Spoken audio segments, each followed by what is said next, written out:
As you listen to this episode on your listening device of choice, we feel the need to provide you a warning. And it's a very important warning, so please pay attention. Beware the Noggle. Beware the Noggle, for it can carry you away never to be seen again. It belongs to a class of creatures known as Trow, which if you recall either of our Drow episodes, you will have heard of before. Trow are fairy creatures, and if you happen to be in the Shetland Islands, which we are for this story, you need to keep a special eye out for them because they can be very tricksy indeed. Beware the Noggle. If you're near water, especially beware. Be suspicious of any horse-shaped creatures you may meet. They may look like beautiful, stout Shetland ponies, stallions all, but they will deceive you. Beware the Noggle. Don't approach it, don't touch it, and especially don't mount to its fine saddle, for if you do, you are already lost. Beware the Noggle. He is deceitful. He will wait near the river for someone to come along the footpath, weary and tired from a long walk on a dark night. The Noggle presents himself as a proper pony, offering an enticing ride to shorten the journey back home. But check the tail before you touch it. Is it hair, as you expect of a proper Shetland pony? If so, then go and enjoy your ride in good peace. But if the seeming pony hides its tail from you between its legs, or it seems to you like the rim of a wheel, stay away. It's the Noggle trying to trick you. If you're foolish enough to mount a Noggle, it will immediately gallop away with you, and no amount of reining with bit or bridle will stop him or turn him from his course. Across fen and bog he will gallop straight to the deep water, and deep, deep down into the waters he will plunge, rider and all the way to the bottom, and there to abandon you to your fate, to drown beneath the waters, never seen again. Beware the Noggle. The Noggle fears only fire. Touch a flame to water and you may see one leap away and disappear in a cloud of vapor or blue flame. When it's up to mischief, show it the fire and you may yet save yourself, but always, always beware the Noggle. Now for you and I, what makes the Noggle particularly interesting beyond the scary story is that it was used, as all the best stories are, as a warning. It was a way for parents to encourage their children to be particularly careful about some definite hazard of the world in which they found themselves living. The Noggle in particular came to be associated, both in its behavior and its location, with one very specific piece of modern medieval society's technology. Note that the Noggle is always found near moving water. Note also that if you mount the Noggle, it becomes something you can't control and something you can't dismount. See how it carries you down deep into the deepest part of the water and then abandons you there? Also note that the Noggle's tail looks like the rim of a wheel. It's only afraid of fire, and only by using fire can you fend it off and send it on its way. Because really, what the story of the Noggle is warning you about, the thing it wants you to be careful around, especially in the dark, is the other very dangerous thing you might find in the rivers and waterways of a medieval society. The thing that really might grab hold of you and take you under the water if you're playing around near it or on it, and keep you there until you drown, never to be heard from again. Beware the Waterwheel.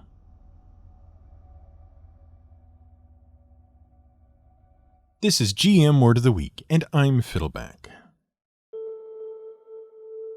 If you wanted power in the early Middle Ages, or the Dark Ages if you prefer, you had only a few choices. We aren't talking about personal power here, but rather the sort of power you need to exert effort and do work. There were only a few choices. You either pushed, pulled, beat, threshed, dug, sawed, or mashed things up yourself, or you made an animal do it, or you harnessed one of two sources of free power: wind or water. Of those, the one that required the least amount of effort from you, with the most consistent and predictable results, was water power. Winds come and go depending on time of day, prevailing weather conditions, and the lay of the land. Animals had to be fed and cleaned up after and guided through the work. And you? Well, the whole reason you were even looking for other sources of power was because you either didn't want to or were unable to do it yourself. Water power had the advantage of being easy to predict. If you could locate moving water, it was probably a pretty good candidate for doing at least some work on your own behalf.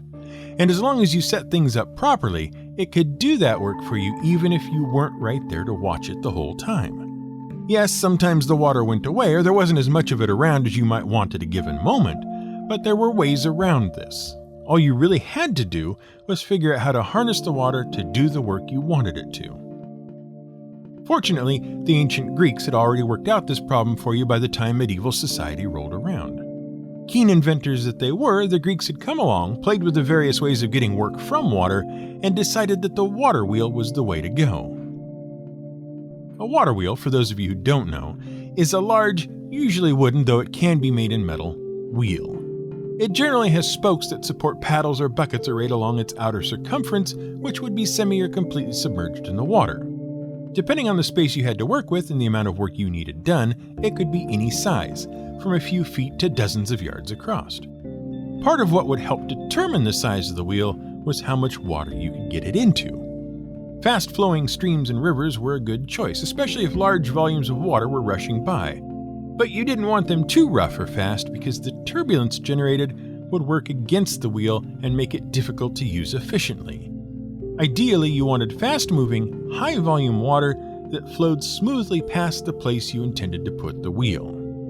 If you could find a spot where the water was deep, you could get more work out of the wheel, sure, but even better was finding a spot where the water changed levels, because that increased the potential energy of the whole system. And the more potential energy you could get, the better the wheel would work, because it would have more power. So you tended to look for spots where the water was deep, near the bank, and coming down a pretty decent change in elevation. And if you couldn't find that on the river or stream you wanted to build on, you could make it by building a mill race and, if needed, a mill pond. Dam up the river, stream, or creek above where you want to put your water wheel and mill so that you can control and regulate the flow of water going downstream. Let the water store itself up there and build a mill race, which is just a fancy name for a man-made channel that water runs down on its way to the mill, from the pond to your mill. Basically, it would be like a little aqueduct all your own. Run it, sometimes for several miles, to your mill, making sure to take advantage of the natural fall of the terrain so that it eventually meets your water wheel at an appropriate height and position to do the most possible work. You may need to do some digging around your water wheel to make sure there's enough flow to turn the wheel, and a way to get the water back out into the stream or river you took it from in the first place, but congratulations, you should have, barring some other decisions and design considerations, and probably a whole lot of gearing and belts and things, a working water mill. Well, that sure sounds easy, doesn't it? And technically it is pretty easy considering. But like we said, the Greeks seem to have come up with it first, and they like nothing more than giving complicated answers to simple problems. Your first decision when building your water wheel and its associated mill, because no one just builds a water wheel without expecting it to do something for them, is to decide if your wheel is going to be horizontal or vertical. Why would you want to do either? Well, we're here to tell you. A horizontal wheel is ideal if what you want is horizontal motion without all the hassle of building lots of gearing to get it. It's not very efficient, but provided you're getting the power you want out of it, it doesn't have to be. Typically, the horizontal wheel sits under the mill itself and is turned by a jet of water that sprays across the wheel paddles, causing the whole thing to turn, which rotates a vertical shaft that passes straight up through the floor of the mill into the workroom. This is a good design if what you want to do is run a grist mill, which is something we will come back to and explain in a bit. The vertical wheel and its horizontal shaft is a little more tricky, if for no other reason than there are several different types. The first type is the stream wheel. This is the oldest, simplest, and most inefficient of the vertical wheel types. It's literally just a wheel sitting in a stream with a natural flow of the water to turn it. No pond, no race, no elevation, nothing. Only the very bottom portion of the wheel is in contact with the water, which just flows on by. Consequently, you need a very large flow of water to do the work. The efficiency of the wheel is very low because so little of the total amount of wheel is being turned by the water, meaning much of the effort is expended just in getting and keeping the wheel itself moving. As you move the contact point and flow of water up the wheel so that more of the water contacting the wheel has more of a chance to move it, you come to the next type of vertical water wheel, the undershot wheel. If you think of the wheel as a clock face, and keep in mind the wheel turns opposite the direction of water flow, in a stream wheel, the water is only in contact with the wheel between 7 and 5 o'clock. With the undershot wheel, the initial point of contact for the water is about 8 to 8:30, with outflow still happening around 5. The higher contact point makes things a little more efficient, as slightly more power from slightly less water is transferred to the work to be done, instead of being wasted in turning the wheel. Better efficiency than the stream wheel, but still not great. The breastshot wheel, however, represents a pretty big jump in efficiency. In the breastshot, the water first contacts the wheel at about 9 o'clock and flows under the wheel to the 5 o'clock position. The paddles, now called buckets, are carefully shaped to allow the water to flow as smoothly as possible around the wheel and minimize turbulence. And the sides of the wheel are generally covered to make sure the water makes as full a trip around the wheel as it can, instead of sloshing out early and not doing the maximum work. In addition, where the previous wheels made use of only kinetic energy, that is, the energy of the motion of the water, breastshot wheels were also able to take advantage of potential energy. The energy that comes from an object dropping from a height, for example. In this case, the water falling onto the wheel. Altogether, the efficiency of a breastshot wheel is on the order of 50 to 60% over the previous two wheels' roughly 20% efficiency. It's at this point that you can begin to see why a change in elevation was key to figuring out where to site your water wheel and mill. And then, one of those ancient Greeks, keen little thinkers that they were, had a brilliant idea. See, up to this point, all the wheels we've described sat down on the water, which meant they not only had to use the incoming water to turn themselves and to do the work that needed doing, but they also had to use that energy from the incoming water to push out the outgoing water, which made them even more inefficient. So this Greek, whomever he or she was, asked a very simple question. Why don't we just hang the wheels up out of the water so they can spin freely? And maybe bring the water in from on top to really maximize the contact time with the wheel and maximize the potential energy as it falls the length of the wheel. Which is exactly what they did as they came up with the overshot and backshot wheels. In the overshot wheel, water makes contact with the wheel at about 12:30 and falls over the top of the wheel and off the front from about 3 to 4:30. In the backshot wheel, water comes in at about 11:30. The wheel rotates in the opposite direction to the overshot wheel and falls out the back of the wheel from roughly 9 to 8:30. Both wheels are capable of achieving between 80 and 90% efficiency. Both wheels require less flow to work successfully since they are both mostly driven by the weight of the water in them rather than the speed at which the water is moving, though both also need water to come in at a sufficient height or head to contact the wheel in the right place, which, depending on where your mill is, could mean some expensive work to make sure it does. The chief advantage of one over the other? The backshot wheel, since the rotation of the wheel is in the same direction as the flow of water under it, can handle flood situations far better than the overshot wheel, as it won't back up and stop with the flow of water against it. And now that you know about all the different kinds of water wheels, perhaps you'd like to put them to use for something. The ancient Greeks and Romans certainly did. One of the first things they did with a water wheel was to move water around. See, sometimes water is inconveniently placed. It's all over there when you really need it over here. Or worse, it's down there and should really be up here. However, very few people have successfully worked out how to make water flow uphill all on its own. Except, if you have a water wheel, you can almost do the trick. All you need is a couple of willing participants or a stream with a good flow, some buckety sorts of things, and enough water wheel to span the height difference between where the water is and where you want it. After that, everything is just easy. Set up your water wheel so the bottom bit is in the water you want from down there. Attach a bucket every so often along the wheel and run a trough where you want the water to start up here. Then just get someone to turn the wheel or let it rotate in a flow, and each bucket will dip a bit of water out of the down there water, and when it reaches the top, pour it out into the up here trough. which you can then freely pipe around to wherever you need it. Probably the carrot patch, it's looking a bit dry. The Greeks were using water wheels for just this sort of thing, at least as early as the 200s BCE, and it appears to be how the port of Alexandria drained the dry docks during the reign of Ptolemy IV. The Romans set up several water lifting wheels in various mines to lift water out of the deep shafts in places like Rio Tinto in Spain, where 16 such wheels were in use for just that purpose. By the way, these sorts of water wheels, the kind that lift water, are called noria, and it is through them that we get the whole kit and caboodle known as the watermill. Because while the noria was practically the most basic form of water wheel going, it contained everything needed to advance the technology and set us powering other kinds of work with water. Take the grist mill, for instance. Likely the first sort of water mill developed, a grist mill grinds grain into flour. It does so by means of two heavy stones, one stationary and the other connected to the shaft of the water wheel by means of gears, pulleys, and other neat bits of kit. The stationary stone, called the nether stone, sits below the rotating upper stone. Grain is placed between the two stones and the upper is lowered onto the nether.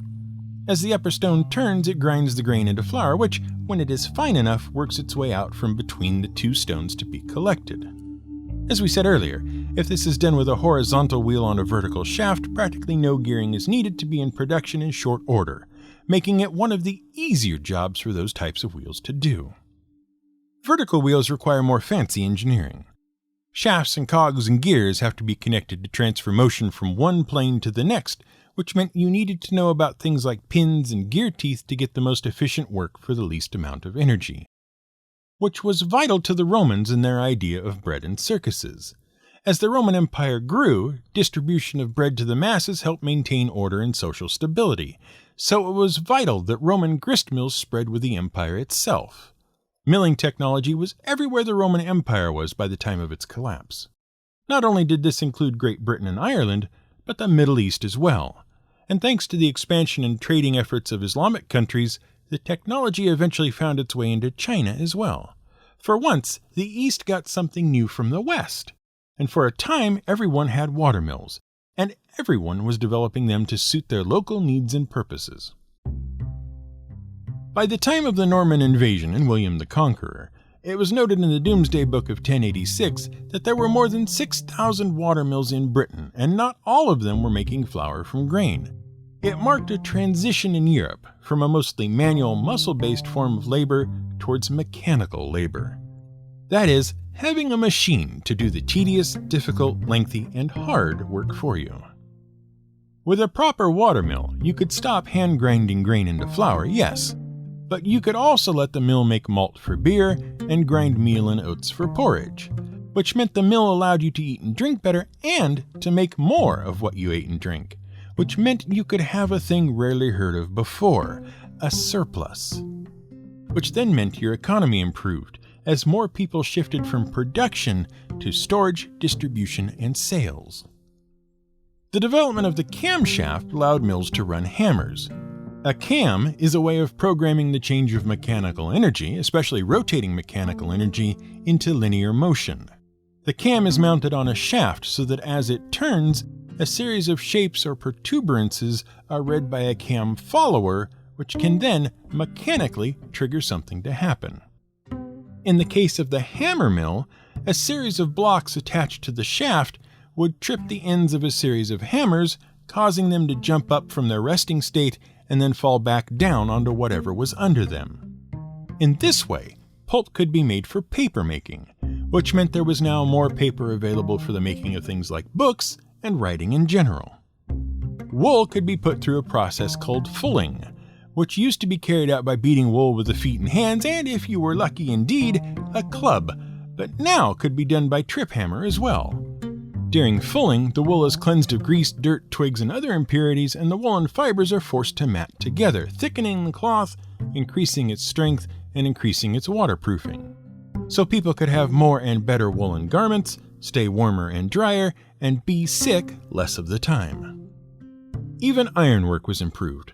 Hammer mills made working wrought iron easier and faster, and eventually led to steel mills.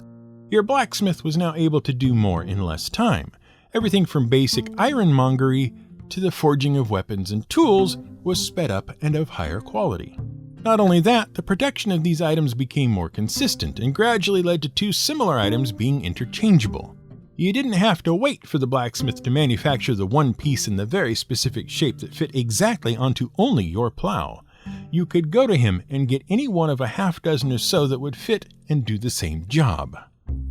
So in a very real sense, the Waterwheel is one of those things that by its very existence helped propel people into the future. Not only did it free the medieval world up for other pursuits like art and literature and thereby help start the Renaissance, it continues to improve day-to-day life for all of us now, not just in the distant past.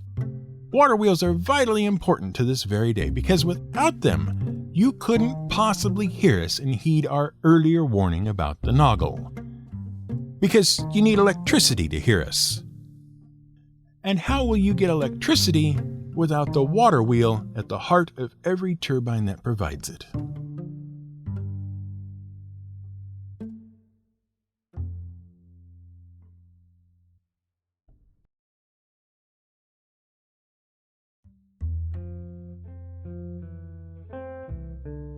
Thanks for listening to another episode of GM Word of the Week. We hope you enjoyed it.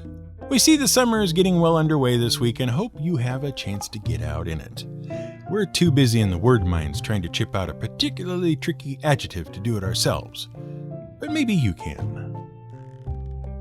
If you'd like to help support the show, you can do so by following the little yellow banner at the top of the show's website at gmwordoftheweek.com.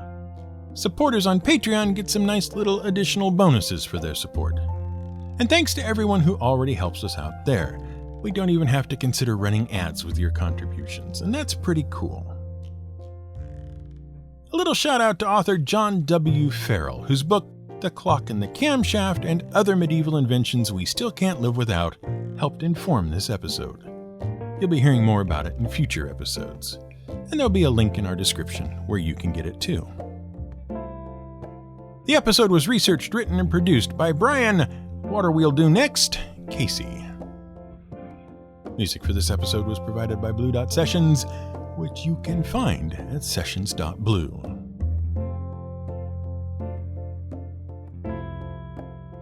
The disparity between a restaurant's price and food quality rises in direct proportion to the size of the pepper mill.